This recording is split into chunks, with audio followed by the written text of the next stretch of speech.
네, 오늘 사순절의 마지막 주일, 우리 종려주일, 우리 고난주일에 우리 하나님 앞에 나오신 우리 성도님들 위에 하나님이 주시는 은혜가 충만한 시간 되시기를 바랍니다.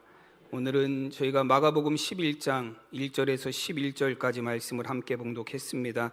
말씀의 제목은 나귀를 타신 예수님입니다. 우리 다 함께 제목을 따라 하시겠습니다. 나귀를 타신 예수님. 아멘. 오늘은 사순절의 마지막 주일입니다. 우리가 이 사순절 마지막 주일은 고난주일이라 하기도 하고 또 종려주일이라 하기도 합니다. 이제 내일부터 고난주간이 시작이 되기 때문에 여러분, 예수님이 예루살렘 성에 입성하신 날은 예수님이 이제 십자가를 지시기 위한 고난의 길을 가시는 주간이라 해서 고난주간이라 하고, 또 오늘을 고난주일이라 합니다. 또 종려주일이라 함은 승리를 상징하는 거예요. 예수님이 십자가에서 죄와 사망의 모든 권세를 이기시고 승리하셨음을, 그래서 예수님이 예루살렘 성에 들어오신 사건은 십자가에서 고난을 당하기 위함이기도 하시지만 십자가에서 결국 죽음을 이기시고 사망을 이기시고 죄를 정복하시고 승리하셨음을 여러분 선언하는 날이기도 합니다. 그래서 우리가 고난주일이라 하기도 하고 또 종려주일이라 하기도 합니다. 여러분, 오늘 말씀에서도 보시면 예수님께서 예루살렘 성에 들어오실 때 많은 사람들이 종려나무 가지를 흔들고 자기들의 겉옷을 길에 펴며 예수님을 환영했다라고 말씀합니다. 오늘 8절에서 10절까지의 말씀에 보면 많은 사람들이 자기들의 겉옷을, 또 다른 이들은 들에서 벤 나뭇가지를 길에 펴며 앞에서 가고 뒤에서 따르는 자들이 소리 지르되 호산나 찬송하리로다. 주의 이름으로 오시는 이여 찬송하리로다. 오는 우리 조상 다윗의 나라여 가장 높은 곳에서 호산나 하더라. 아멘. 여러분, 사람들은 자신들의 겉옷을 길에 펴고 나뭇가지를 흔들면서 호산나를 외치며 예수님을 환영했습니다. 여러분, 예수님이 예루살렘 성에 입성하시는 장면은 마치 전쟁에서 승리하고 돌아온 왕이 들어오는 모습과도 같았습니다. 사람들은 그렇게 예수님을 환영했어요. 여러분, 사람들이 예수님에게 기대했던 것은 무엇이냐면 왕의 모습을, 전쟁에서 승리하고 들어와서 우리에게 많은 것들을 나누어 줄 수 있는 왕의 모습을 사람들은 예수님에게서 기대했습니다. 여러분, 그것도 그저 그런 왕이 아니라 오늘 백성들이 외치는 것처럼 이스라엘의 역사상 가장 강력했던, 그리고 가장 위대했던 다윗의 나라를 세울 다윗과 같은 강력한 왕을 예수님에게서 기대했습니다. 여러분, 예수님을 통해서 이스라엘 백성들은 다윗의 나라가 지금 회복이 되기를 원했습니다. 여러분, BC 586년에 남유다 이스라엘은 바벨론에 의해서 망했습니다. 그리고 500년 넘게 이스라엘은 나라가 없이 살았어요. 그 이후로 계속해서 바벨론, 그리고 그 이후에는 페르시아, 그리고 그 이후에는 헬라, 그리고 그 이후에는 로마 제국에 계속해서 지배를 당하는 삶을 살았어요. 나라가 없이 500년 이상 이제 강대국들의 핍박을 받으면서 살았던 이스라엘 백성들의 소망은 무엇이었냐면, 그들이 정말로 예수님에게 기대한 것은 무엇이었냐면 다윗과 같은 강력한 왕이 되셔서, 예수님이 다윗과 같은 강한 왕이 되셔서 다윗의 나라, 강력한 나라를 우리에게 세워주시기를 원했다라는 거예요. 더 이상 강대국들의 압제가 아니라, 더 이상 강대국들의 핍박이 아니라, 더 이상 식민지 생활이 아니라 우리를 이런 식민지 생활에서, 이런 핍박에서 해방시켜줄 강한 힘과 능력과 권세를 가진 왕을 예수님에게서 사람들은 기대했습니다. 여러분, 성경의 복음서의 여러 곳에서는 그런 메시아를 기대하는 이스라엘 백성들의 모습이 이런 강한 힘과 권세를 가진, 권력을 가진 예수님을 기대하는 모습들을 우리가 여러 곳에서 볼 수 있습니다. 여러분이 예수님이 탄생을 하실 때도 마찬가지예요. 마태복음 2장에 보면 여러분, 예수님의 탄생 소식을 별을 보고 찾아온 동방의 박사들이 있었습니다. 마태복음 2장 1절에서 3절 말씀에 보면 헤로드 왕 때 예수께서 유대 베들레헴에서 나심에 동방으로부터 박사들이 예루살렘에 이르러 말하되 유대인의 왕으로 나시니가 어디 계시냐? 우리가 동방에서 그의 별을 보고 그에게 경배하러 왔노라 하니 헤로드 왕과 온 예루살렘이 듣고 소동한지라 말씀합니다. 여러분, 이 동방의 박사들은 유대인의 왕이 나셨다라는 소식을 듣고 어디로 찾아갔냐면 예루살렘으로 찾아갔습니다. 근데 여러분, 예루살렘에는 예수님이 계시지 않았어요. 예수님은 어디에 계셨죠? 베들레헴의 마구간에서 예수님은 태어나셨습니다. 여러분, 이 동방 박사들이 기대한 것은 무엇이에요?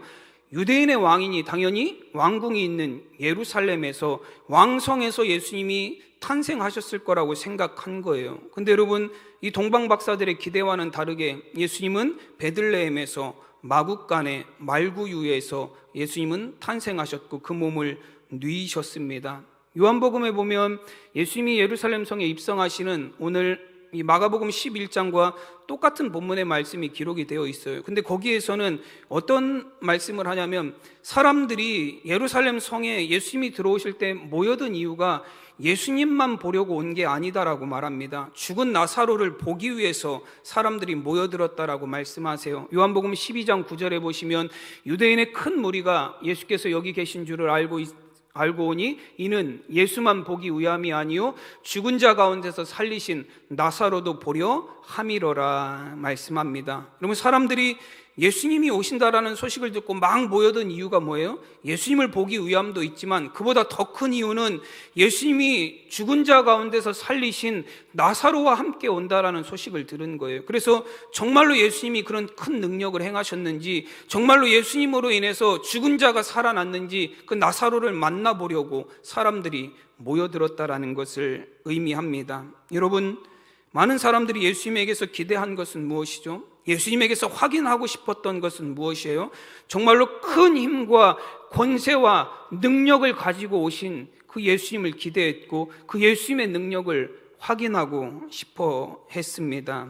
여러분, 예수님을 3년이나 따라다녔던 제자들도 마찬가지예요.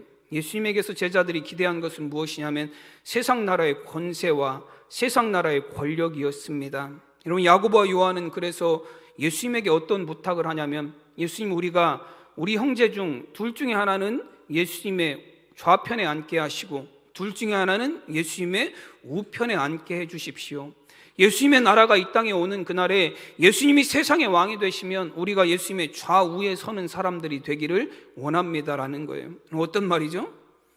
예수님의 권력을 우리도 나눠 갖고 싶다라는 거예요. 예수님이 세상에서 힘과 권세를 차지하시면 예수님 덕을 좀 우리가 보고 싶다라는 얘기예요. 여러분, 근데 이 야고보와 요한이 했던 이야기들을 나머지 10명의 제자들이 들었습니다. 나머지 10명의 제자들의 반응이 어땠을까요? 마태복음 20장 24절 말씀에 보면 10 제자가 듣고 그 두 형제에 대하여 분이 여기거늘 이라고 나왔습니다. 어떤 성경에는 심히 분하게 여기거늘 이라고 말씀하고 있어요. 여러분, 왜 이 야고보와 요한에 대해서 다른 10명의 제자들이 화를 내고 분노했죠? 그 자리가 내 자리이기 때문에 그래요. 내가 노리고 있던 자리인데 나도 예수님의 우편에 앉기를 원하고 나도 예수님의 왼편에 앉기를 원하고 나도 예수님이 왕이 되시면 그 힘과 권세를 나도 좀 누리기를 원했는데 감히 우리보다도 앞서서 야고보와 요한 두 형제가 예수님 앞에 그런 부탁을 했다는 것에 대해서 분노했어요.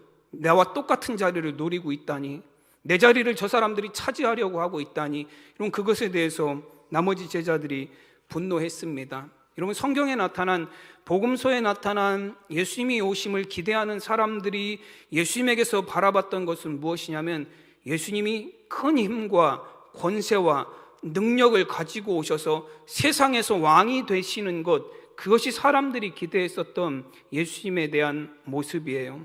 여러분, 그러나 왕을 기대하는, 힘과 권세를 가지신 예수님을 기대하는 그런 백성들 앞에 오늘 말씀해 보면 예수님은 어떤 모습으로 나타나셨습니까? 나귀의 새끼를 타고 그들 앞에 나타나셨어요. 오늘 2절 말씀해 보면 이르시되 너희는 맞은편 마을로 가라. 그리로 들어가면 곧 아직 아무도 타보지 않은 나귀 새끼가 메어 있는 것을 보리니 풀어 끌고 오라 말씀합니다. 여러분, 예수님은 제자들에게 가서 아무도 타보지 않은 그런 나귀 새끼가 있으니까 그걸 끌고 오라고 말씀하셨습니다. 그리고 제자들은 그 나귀 새끼를 끌고 왔어요. 그리고 오늘 7절 말씀에 보면 나귀 새끼를 예수께로 끌고 와서 자기들의 겉옷을 그 위에 얹어놓으니 예수께서 타시니라고 말씀합니다. 여러분, 예수님께서 그 나귀 새끼를 타고 예루살렘 성에 들어가셨어요. 근데 여러분, 이 나귀 새끼라는 단어가 어느 성경에 보면 폴루스라는 단어를 사용했습니다. 그 의미는 아주 어린 짐승의 새끼라고 되어 있어요. 아주 어린 짐승의 새끼라고 그렇게 설명이 되어 있습니다. 여러분, 예수님께서 아직 아무도 타보지 않은 나귀의 새끼를 데려오라고, 풀어서 끌고 오라고 말씀하셨어요. 여러분, 이 예수님의 말씀에는 어떤 의미가 담겨져 있냐면, 아직 아무도 타보지 않은 나귀 새끼는 어떤 의미냐면, 아직 너무 어려서 사람이 탈 수 없는 나귀 새끼를 의미하는 거예요. 여러분, 탈만 하면 사람들이 왜 안 탔겠습니까? 아직 어려서 탈 수 없으니까 그냥 메어만 놓은 그런 나귀 새끼예요. 근데 예수님은 그 나귀 새끼를 끌고 와서, 가져와서 내가 그것을 탈 수 있게 하라고 말씀하셨습니다. 그리고 예수님은 그 나귀를, 여러분, 사람 하나 태우기 버거워하는 어린 나귀를 예수님은 타셨어요. 여러분, 그 나귀를 타신 예수님의 모습을 여러분 한번 머릿속으로 그려보세요. 어떨 것 같으세요? 여러분이 나귀에 탔어요. 근데 갑자기 나귀 허리가 푹 주저앉는, 그리고 한 발 한 발 나가기도 어려운, 사람을 위에 태우고 한 발 한 발 걷기도 어려운 그런 나귀의 모습이에요. 제가 이 성경을 읽으면서 저는 어떤 상상을 했냐면, 예수님께서 우리가 오토바이를 타고 갈 때, 이런 오토바이가 시동이 안 걸리고 그러면 그 위에 타서 어떻게 가죠? 발을 굴러서 이렇게 오토바이를 끌고 가는 모습, 그런 모습을 생각해 봤어요. 예수님이 나귀 위에 타셔서 발이 땅에 질질 끌리면서 그 어린 나귀 새끼를 타고 가는 모습을 상상해 봤습니다. 여러분, 이스라엘 백성들이 예루살렘 성문을 나귀 새끼를 타고 들어오시는 예수님의 모습을 보면서 여러분, 강한 왕의 모습을 볼 수 있었을까요? 전쟁에서 승리하고 돌아오는 개선 장군의 모습을 나귀 새끼를 타고 들어오시는, 발을 굴러서 그 나귀 새끼를 타고 들어오시는 예수님을 보면서 그런 강한 왕의 모습을 볼 수 있었겠느냐라는 것입니다. 여러분, 예수님의 모습은, 나귀 새끼를 타고 오는 예수님의 모습은 어떤 위험도 권세도 찾아볼 수 없는 그런 모습이었을 것입니다. 여러분, 그렇다면 왜 예수님은, 이 땅에 왕으로 오신 예수님은, 세상을 구원하시기 위해서 메시아로 오신 예수님은 왜 백성들 앞에 서시면서 백성들이 예수님을 강한 힘을 가진 왕으로 섬기려 했고 그 왕의 자리에 세우려고 했는데 왜 예수님은 굳이 나귀를 타고 가장 낮은 모습으로, 겸손한 모습으로, 보잘것없는 모습으로 예수님은 예루살렘 성에 들어오셨습니까? 여러분, 스가랴 9장 9절에서는 예수님의 이 종려주일 예루살렘 성에 들어오시는 사건에 대해서 이렇게 예언을 하고 있습니다. 시온에 따라 크게 기뻐할지어다, 예루살렘에 따라 즐거이 부를지어다. 보라, 내 왕이 내게 임하시나니 그는 공의로우시며 구원을 베푸시며 겸손하셔서 나귀를 타시나니 나귀의 작은 것 곧 나귀 새끼니라 말씀합니다. 여러분, 이 땅에 오실 메시아는 겸손하셔서 나귀를 타시나니 나귀 중에서도 작은 것, 그 나귀 새끼를 타고 오실 것이다 라고 말씀합니다. 여러분, 여기서 겸손이라는 말은 어떤 의미를 갖고 있냐면 허리를 굽히다라는 뜻을 갖고 있습니다. 즉, 예수님께서 나귀를 타신 이유는 무엇이냐면 스스로의 허리를 굽혀서 가장 낮은 곳으로 자신을 낮추어서 낮은 자리로 내려가셨다라는 것을 의미합니다. 예수님이 새끼 나귀를 타신 이유는 스스로 낮은 곳으로 자신을 낮추시기 위해서입니다. 여러분, 사람들은 예수님을 높이려 했어요. 사람들은 예수님을 왕으로 삼으려고 했습니다. 오늘 말씀에서도 예수님, 예루살렘 성에 들어오시는 예수님을 향해서 가장 높은 곳에서 호산나라고 이스라엘 백성들은 예수님을 향해서 외쳤어요. 오병이어의 사건 이후에 예수님을 따르던 사람들이 요한복음 6장에 보면 예수님을 임금으로 삼으려고 했습니다. 요한복음 6장 15절 말씀에 보면 그러므로 예수께서 그들이 와서 자기를 억지로 붙들어 임금으로 삼으려는 줄 아시고 다시 혼자 산으로 떠나 가시니라 말씀합니다. 여러분, 사람들은 예수님께서 오병이어의 기적을 행하셨을 때, 능력을 행하셨을 때, 예수님의 힘과 권세를 보았을 때 사람들은 예수님을 왕으로 세우려고 했습니다. 그런 힘을 가지신 예수님, 그런 권세를 가지신 왕, 그런 능력을 베푸실 왕으로 예수님을 세우려고 했습니다. 여러분, 사람들이 예수님을 높이려고 할 때에, 왕으로 세우려고 할 때에 여러분, 못 이기는 척하면서 좀 그 자리에 예수님이 앉으셨으면 어땠을 것 같으세요? 우리도 모든 사람들이 다 그런 생각을 갖고 있습니다. 여러분, 자기를 낮추고 싶은 사람은 없어요? 여러분들은 어떠신가요? 스스로를 낮추시고 싶으신가요? 그런 사람은 별로 없어요. 여러분, 나를 높이고 싶습니다. 내가 못하는 것도 잘한다고 하고 싶고 나한테 없는 것도 있다고 하고 싶어요. 그래서 자랑하고 싶고 웬만하면 남들에게 나를 더 나은 사람으로, 남들에게 나를 더 훌륭한 사람으로 보이고 싶어 하는 것이 사람들의 마음이에요. 그럼 저도 며칠 전에 지난 수요일에 이제 그 국가 건강 검진 했어요. 2년에 한 번씩 이제 뭐 만 40세 이상이 되면 홀수짝수 해가지고 나오는 게 있더라고요. 그래서 가서 이제 건강 검진을 했는데요. 건강 검진을 하니까 가자마자 혈압 재고, 시력 재고, 뭐 청력 검사하고, 그다음에 키하고 몸무게하고, 그다음에 지방이 얼마나 있는지 뭐 그것도 같이 나오더라고요. 그리고 뭐 소변 검사하고 혈액 검사하고 이제 맨 마지막에 위내시경까지 이제 검사를 쭉 했어요. 근데 키를 재는데요. 그 키를 재면 이렇게 서면 기계가 와서 머리를 툭 치고 가더라고요. 그러면 거기 키하고 몸무게하고 지방이 몇 퍼센트 있는지 그게 나와요. 그러니까 키를 봤더니 그럼 제 키가 얼마나 될 것 같으세요? 네, 갑자기 퀴즈죠. 네. 여러분들이 보시기엔 제가 좀 커 보이나요? 작아 보이시나요? 네? 아담해요?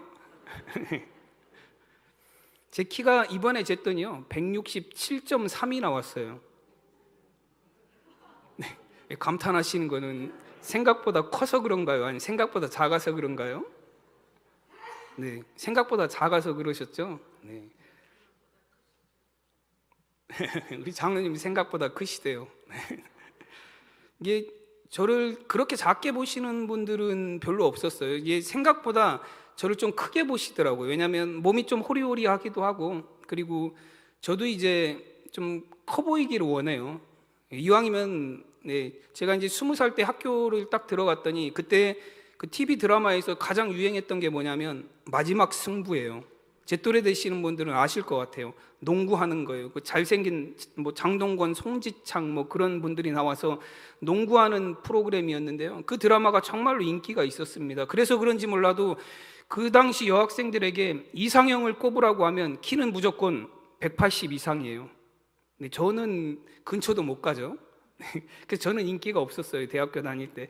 그래서 제가 원했던 건 뭐냐면 나도 좀 키가 컸으면 하는 생각이었습니다. 그래서 스스로 좀 키 크게 보이려고, 이제 여러분들이 저를 크게 보시는 이유는 굽을 좀 높은 걸 신기 때문에 그래요. 네. 운동화에도 깔창을 이만한 걸 깔면 네, 키가 좀 크게 보입니다. 여러분, 일부러 작게 보이고 싶은 사람이 어디 있습니까? 크게 보이고 싶어요. 멋있게 보이고 싶어요. 남들의 눈에 좀 내가 훌륭한 사람으로 보이고 싶고, 남들의 눈엔 내가 조금 더 나은 사람, 좋은 사람으로 보이고 싶어 하는 게 여러분 사람들의 마음이에요.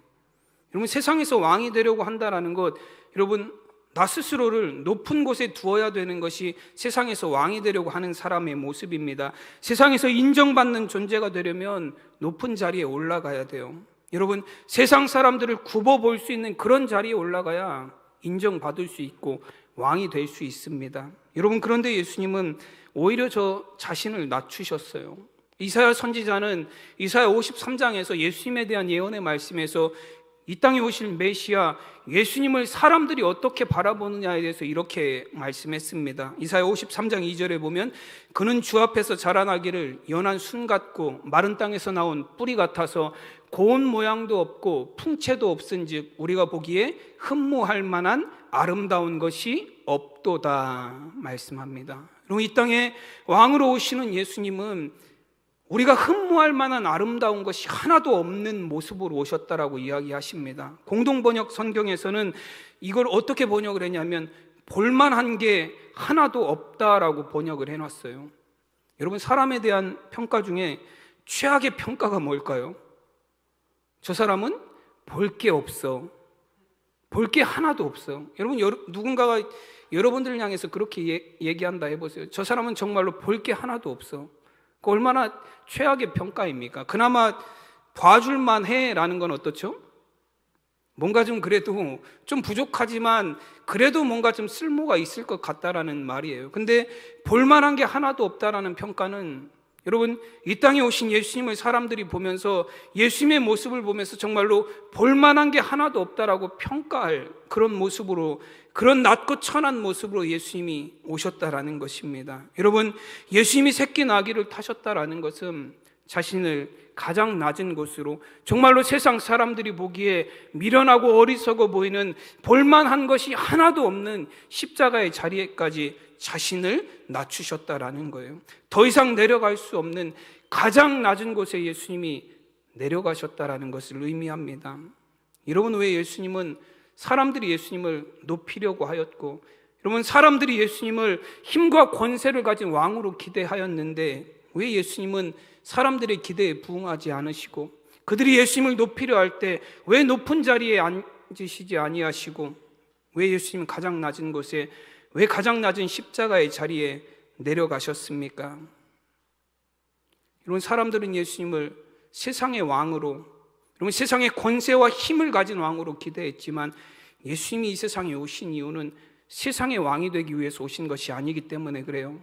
여러분, 스가랴 선지자가 예언한 것처럼 그는 공의로우시며 구원을 베푸시며 라고 말씀합니다. 내 왕이 내게 임하시나니 너희들의 왕은 공의로우신 분이시고 세상에 구원을 베푸실 왕이시다. 그는 자신을 낮추셔서 나귀의 새끼를 타고 너희들 가운데 임하실 것이다 말씀하였습니다. 여러분, 예수님이 이 땅에 오신 이유는 세상의 권세와 힘으로 세상을 정복하기 위해서 오신 것이 아니라 자신의 목숨을 우리를 위해서 내어주심으로 세상을 구원하시기 위해서 오셨습니다. 그래서 예수님은 가장 낮은 십자가의 자리로 내려가셨어요. 그리고 그 자리에서 자신의 생명을 우리를 구원하기 위해 내어주셨습니다. 빌립보서 2장 6절에서 8절 말씀해 보시면, 그는 근본 하나님의 본체시나 하나님과 동등됨을 취할 것으로 여기지 아니하시고 오히려 자기를 비워 종의 형체를 가지사 사람들과 같이 되셨고 사람의 모양으로 나타나사 자기를 낮추시고 죽기까지 복종하셨으니 곧 십자가에 죽으심이라. 아멘.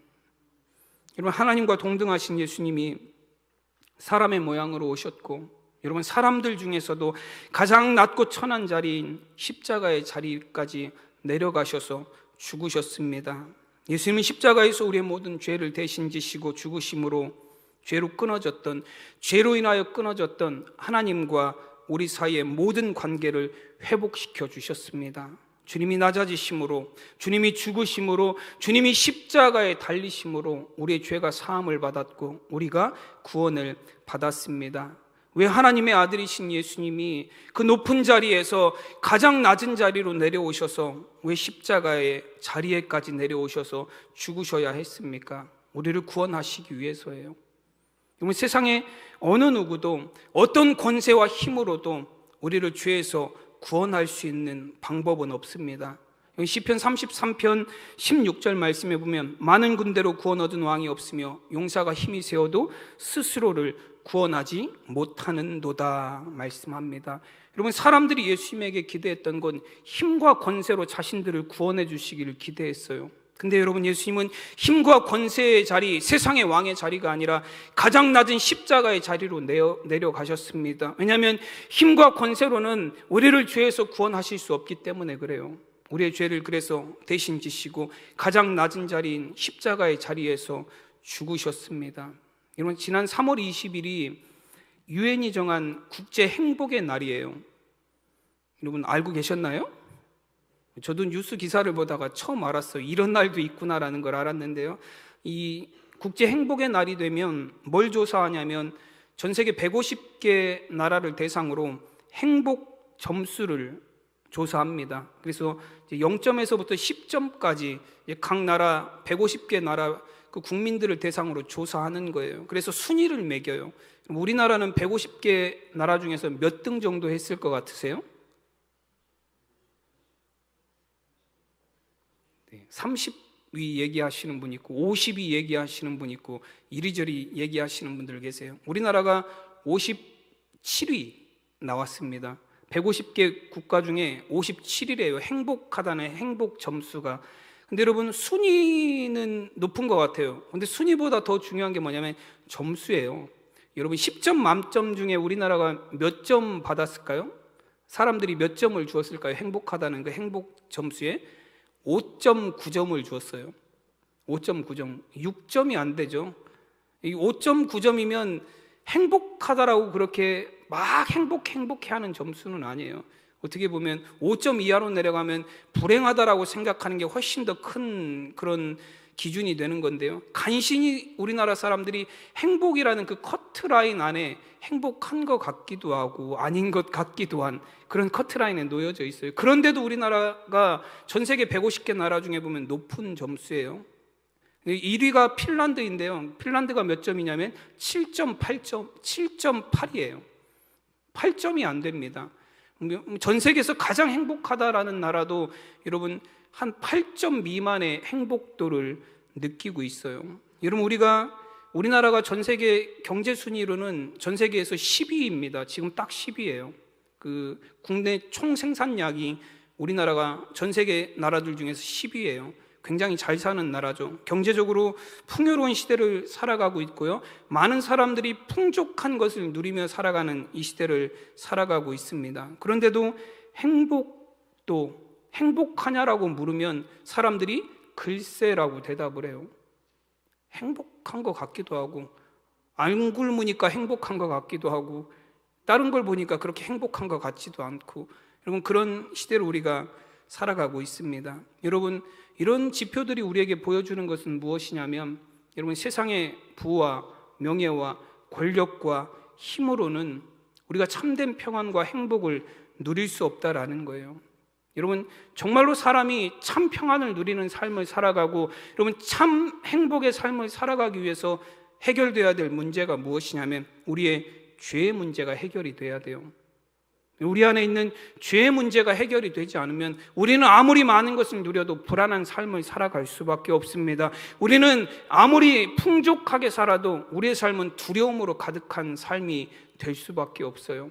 여러분 우리의 죄의 문제가 해결이 될 때에 우리의 모든 죄가 깨끗이 씻음 받을 때에야 우리는 하나님 안에서 참 평안을 누리는 삶을 살 수 있습니다. 여러분 스크루테이프의 편지라는 책을 쓰신 그 C.S. 루이스라는 작가가 있습니다. 이분이 이제 그 책에 보면 굉장히 그 마귀들이 서로 대화를 하면서 이제 신앙인들을 이제 무너뜨리는 그들의 신앙을 무너뜨리고 실족하게 만드는 그런 방법들을 논의하는 내용들이 그 책 안에 담겨져 있어요. 근데 이 책이 얼마나 잘 기록이 되어 있는지 그 사람들은 이 C.S. 루이스라는 작가가 정말로 마귀를 만난 적이 있다든가 아니면 그렇게 악독한 사람들을 인터뷰한 적이 있다라고 생각을 했어요. 왜냐하면 그 안에 보면 정말로 우리의 심리 상태를 사람들을 시험에 빠지게 만들고 사람들을 죄에 빠지게 만들고 사람들을 무너뜨리는 방법들이 정말로 적나라하게 나타나 있기 때문에 그래요. 정말 기발한 방법이에요. 그 여러 가지 있는데 몇 가지를 말씀드리면 다른 사람의 약점을 보게 만들어라. 뭐하게 만들라는 거죠? 비난하고 비방하고 정죄하게 만들라라는 거예요. 싸움과 다툼을 일으키는 것이죠. 또 어떤 방법이 있냐면 사소한 일에 집중하게 만들어라. 작은 일에 집중하게 만들라는 거예요. 그래서 결국에는 큰 일을 바라보지 못하게 만들라는 거예요. 구원이라는 것 기대하지 못하게 만들어라. 삶에서 일어나는 작은 문제들에 매달리게 만들어서 그들이 영혼의 구원이라는 큰 문제를 바라보지 못하게 만들라라는 거예요. 또 어떤 방법이 있냐면 두려움에 사로잡히게 만들어라. 사람들이 지금 눈앞에 닥친 두려움으로 인해서 덜덜 떨게 만들라라는 거예요. 여러분 여러 가지 방법들을 제시하고 있어요. 그래서 사람들이 이 작가에게 그런 생각을 갖고 있는 거예요. 정말로 마귀를 만나본 거 아니냐? 어떻게 마귀가 사람들이 시험에 드는 방법을 죄의 길로 이끄는 방법을 그렇게 잘하느냐라고 이제 그래서 기자가 물었어요. 그랬더니 C.S. 루이스라는 작가가 뭐라고 이야기했냐면 나는 마귀를 만난 적도 없고 뭐 정말로 악한 일을 한 사람들과 인터뷰를 한 적도 없다. 내 마음속에 있는 죄악과 내 마음속에 있는 유혹만을 이해하고 이 책을 썼다. 내 속에 있는 죄를 이해하는 것만으로도 이런 책을 쓰기에는 충분하다라고 이야기를 했어요. 여러분 C.S. 루이스라는 사람이 나쁜 사람인가요? 악한 사람인가요? 그렇지 않아요. 굉장한 영성가였습니다. 많은 사람들이 영적으로 이 C.S. 루이스라는 작가의 영향을 굉장히 많이 받았어요. 영적으로 바로 서 있는 사람이에요. 그럼에도 불구하고 그가 자신의 안을 들여다보면 무엇이 가득하다라는 거예요? 악한 것들이 죄악된 것들이 마치 마귀의 생각과도 같은 것들이 자기 안에 가득한 것을 자기를 통해서 보게 된다라는 것입니다. 여러분, 우리는 죄로부터 스스로 벗어날 수 있는 사람이 없어요. 어떤 사람도 스스로의 능력으로는 죄의 문제를 해결할 수 있는 사람이 아무도 없습니다. 제가 예전에 전에 교회에 있을 때 교패를 만들려고 인터넷에서 이제 교패를 이렇게 봤어요. 근데 교패를 만들려고 이런저런 디자인들을 살펴보고 있는데, 이제 저희는 교회만 교패를 만드는 줄 알았더니요, 절도 만들더라고요. 이제 절에 다니시는 분들도 우리는 이 교회 다니는 사람들이 집에다가 교패를 거는 것처럼 자기 집 앞에다 이렇게 걸더라고요. 저는 이제 천주교나 이제 성당이나 교회를 다니는 사람들만 해놓는 줄 알았더니 그분들도 해놓더라고요. 저는 그때 교패를 예수님만 섬기는 우리 집이라고 해서 이제 그때 만들었었어요. 근데 그 불교의 교패들을 보니까 거기에 뭐라고 써져 있냐면 이렇게 써져 있더라고요. 당신이 부처입니다. 네, 그 절패에는 그렇게 써져 있어요. 혹시 여러분 아파트 같은 데서 보신 적이 있으신가 모르겠어요. 당신이 부처입니다 라고 되어 있어요. 여러분, 그 문구를 보면서 저는 그런 생각을 했어요. 여러분, 불교가 추구하는 것이 무엇이냐면 스스로 참선을 통해서, 스스로 수행을 통해서 스스로 도를 닦아서 뭐가 되는 거예요? 구원에 이르는 거예요. 부처가 되는 거. 그게 뭐냐면 스스로 구원의 상태에 이르는 거예요. 그걸 나중에 가보면 해탈이라고 하나요? 열반이라고 하나요? 내 스스로의 노력과 내 스스로의 힘과 내 스스로의 수행으로 내가 구원에 이르는 상태가 되는 것, 내가 부처가 되는 것이 불교가 추구하는 종교적인 구원입니다. 여러분, 그러나 성경은 절대로 그렇게 말하지 않아요. 우리 스스로는 누구도 구원에 이르를 수 없어요. 여러분, 우리 스스로는 누구도 죄의 문제를 해결할 수 없습니다. 여러분, 우리는 고행을 통해서, 수행을 통해서, 선행을 통해서, 또 우리의 행실을 통해서 선을 쌓아서 스스로 구원에 이르려 하고 죄의 문제를 해결하려 하지만, 여러분, 인간은 아무리 덕을 쌓아도, 인간은 아무리 고행을 해도, 인간은 아무리 수행을 해도 벽만 바라보며 수십 년 면벽 생활을 하고 정욕과의 싸움을 싸워도 죄 앞에 무너지는 게 인간이에요. 그럼 지족선사라는 분이 계셨잖아요. 30년 면복 수련을 하셨대요. 근데 황진이의 유혹이 한 번에 무너져 내렸어요. 우리는 아무리 수십 년을 나 자신을 수행하고 고행한다 해도 죄의 유혹 앞에서 연약해지는 우리의 모습을 바라봅니다. 여러분, 사도 바울이 그래서 고백하는 것이 무엇이냐면 나는 죄인 중에 괴수라고 고백을 합니다. 죄 앞에 나는 너무 연약하다라는 거예요. 죄 앞에 나는 너무 연약해서 날마다 죄 때문에 나는 넘어지기 때문에 사도 바울은 또 뭐라고 고백하냐면 나는 날마다 죽노라라고 고백을 합니다. 죄에 대해서 날마다 죽은 자가 되지 않으면 그 다음 날이 되면 또 내 안에서 죄가 살아난다라는 거예요. 여러분, 우리는 이렇게 연약한 사람들이에요. 죄의 문제를 도무지 해결할 수 없는, 그래서 참된 평안과 행복을 누리며 살 수 없는 그런 죄된 사람들입니다. 여러분, 예수님은 우리의 죄의 문제를 해결하시기 위해서 오셨어요. 여러분, 예수님이 세상에 권세와 힘을 갖기 위해서 오셨다면 천군 천사를 끌고 세상에 와서 힘과 권력으로 세상을 지배하셨을 거예요. 예수님을 임금으로 삼으려던 사람들, 기적을 일으키시고 능력을 행하실 때에 예수님을 왕으로 삼으려던 사람들이 따라다닐 때 예수님 그 사람들을 선동해서 유대 나라를 뒤집어 엎으셨을 거예요. 근데 여러분, 예수님은 세상 나라의 왕이 되기 위해서 오신 분이 아니에요. 예수님은 구원을 베푸실 왕으로 오셨습니다. 우리의 죄를 사하시고 우리를 죽음에서 건지실 구원의 왕으로 이 땅에 오셨습니다. 그래서 예수님은 나귀를 타고 백성들 앞에 서셨어요. 그래서 예수님은 가장 낮은 자리에 내려가셔서 자신의 생명을 우리의 죄를 씻으시기 위해서 내어주셨습니다. 여러분, 예수님이 왕이 되실 나라는 힘과 권세로 다스려지는 나라가 아닙니다. 예수님이 왕이 되시는 나라는 낮은 곳에서 섬기는 사람들이 높아지는 그런 나라가 바로 예수님이 왕이 되어서 세우실 나라예요. 마가복음 9장에서는 제자들이 길가에서 서로 누가 크냐라는 문제로 다툼이 있었습니다. 그때 예수님께서 제자들을 불러 모으시고 그들에게 말씀하셨죠. 마가복음 9장 35절에 보면 예수께서 앉으사 제자들을 불러 이르시되 누구든지 첫째가 되고자 하면 뭇사람의 끝이 되며 뭇사람을 섬기는 자가 되어야 하리라 하시고, 아멘. 여러분, 예수님께서 제자들을 향해서 하신 말씀 중에 보면 누구든지 첫째가 되고자 하면이라고 말씀하셨어요. 그럼 이 세상, 우리가 살아가는 세상이 어떤 세상이죠? 서로 뭐가 되려고 하는 세상이에요? 첫째가 되고자 하는 세상이에요. 모든 사람들이 첫째가 되려고 하는 세상입니다. 여러분, 그래서 우리가 풍족하지만 행복하지 못해요. 왜냐하면 나는 풍족하지만 뭐는 아니에요? 첫째는 아니에요. 나는 부족한 게 없지만 나는 1등은 아니에요. 나는 내 삶에 많은 걸 누리고 살아가지만 나는 첫 번째는 아니에요. 그래서 여러분, 우리의 삶에는 평안함도 없고 행복도 없습니다. 어느 마을에 홍수가 났어요. 제가 책에서 본 얘기인데요. 냉장고도 떠내려가고, 돼지 새끼도 떠내려가고, 가산들, 프라이팬도 떠내려가고, 막 다 떠내려가요. 그 떠내려가는 와중에 사람들이 어떻게 해서든지 하나라도 거기서 건져내려고 막 아등바등 하고 있었어요. 근데 그 사람들이 그 건져내려는 그런 아등바등 아비규환 속에서 언덕 위에, 높은 언덕 위에서 이제 다 찢어진 우산을 쓴 거지 부자가 거기 있었어요.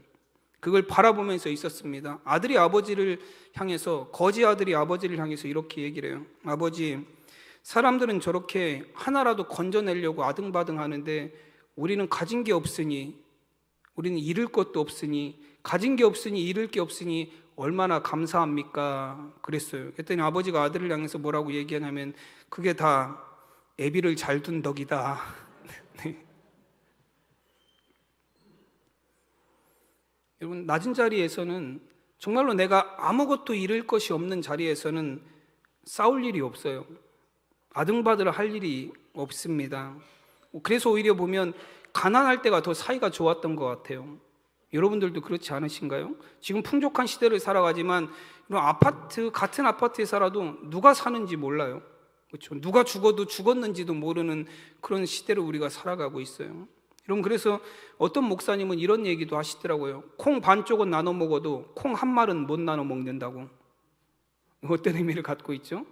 없을 때는 서로 나눠서 긍휼히 여기고, 너도 없고 나도 없으니까 나눠 먹자 하지만 많이 있을 때는 그게 안 된다는 거예요. 오히려 많이 있는 남의 것을 빼앗아서 내 것이 더 많아지기를 원하는 그런 시대를 산다라는 거예요. 그래서 창세기 13장에서도 보면 아브라함과 롯이 이제 함께 살아요. 근데 함께 살다가 어느 날 헤어지게 됩니다. 근데 아브라함과 롯이 함께 살 수 없는 이유에 대해서 창세기 13장 6절에서는 이렇게 말씀하세요.